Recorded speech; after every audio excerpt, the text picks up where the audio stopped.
The Israeli ambassador to the Gambia yesterday organized a photo exhibition in Iftar as part of activities marking his country's 71st independence celebration.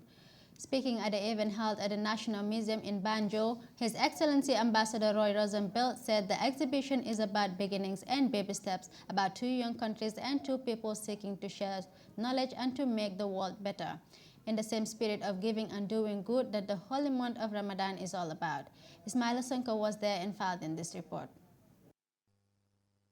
The Israeli ambassador to the Gambia, Roy Rosenblatt, has called on the Gambians later to follow the footsteps of the former President Sadaura Kairaba Jawara for what he did during his presidency in the Gambia by cooperating with other countries. He made this remark during the photo exhibition exercise organized by his embassy in Banjul, held at the National Museum on Wednesday. Ambassador Roy revealed that Sadaura Kairaba Jawara first visited Israel in 1962, 3 years before Gambian independence, where the first agreement on cooperation was signed between the two countries, and other agreements signed included cooperation in healthcare, education, and agriculture.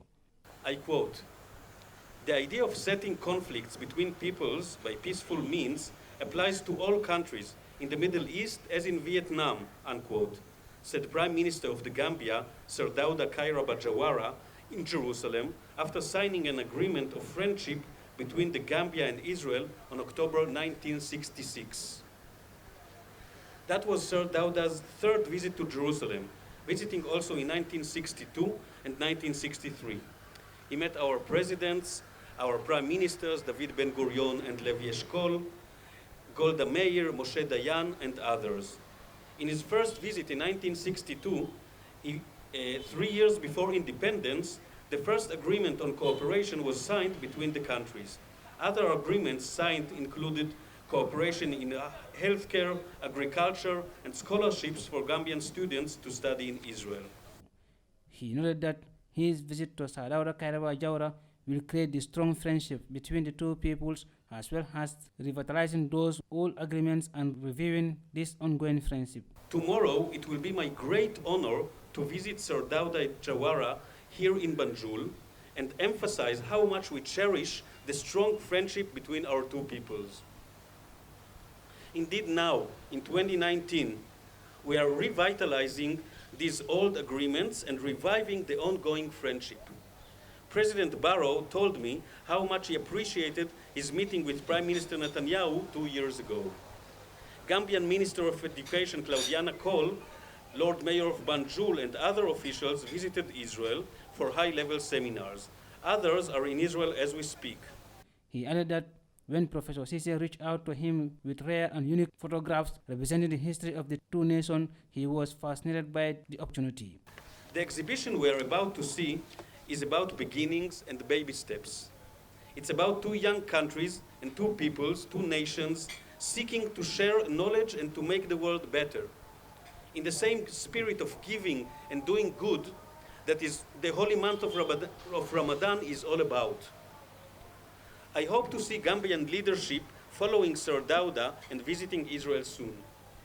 For his part, Hamad Nkeba, Minister of Tourism and Culture, said that this activity is a mandate of NCAC to interpret and promote all aspects of Gambian history and culture. We as a nation are reminded of our past glories and chart new ways into the future. In this case, from the exhibition, we can see how since even before the Gambia became independent, our founding fathers saw the need to build friendship with others, State of Israel included. Therefore, Mr. Ambassador, it is clear that history here has lessons which may be useful for future relationship between our two countries. Mr. Ba said Gambia has reached many ecological sites, but there is no Gambian who is trained to study the site and build to help national identity that will promote tourism and create jobs. For the NCAC, it is hoped that the exhibition will forge ties between the embassy and the ministry to enable NCAC train its staff in archaeology, museum studies, exhibition design, heritage management in Israel, colleges and universities. As we speak, there is no trained Gambian archaeologist. This is sad as the Gambia has many rich archaeological sites, but no trained archaeologists to study these sites and valorize them to help build a national identity and promote tourism and create jobs as envisaged in the National Development Plan of President Adam Barrow. The Minister appeals to the Ambassador of Israel to help the NCAC and build one exhibition center in this country that will help the artists to exhibit their products. Ambassador, it is sad to note that we are the only country in the sub-region without a national theater. Without a national theater? We don't have it. The only country in the sub-region without a national theater. We are the only country in the sub-region without a national museum. We are the only country in the sub-region who do not have a cultural center where our artists can display their art products, where they can mingle and sell their products. It is very sad. It's been neglected the last 50-something years. We're the only country. So we will appeal to you to help support this country. We have over 20,000 jobs lying there, not exploited. And I hope that with your support and contribution, we should be able to achieve even one of those three things I've mentioned to you.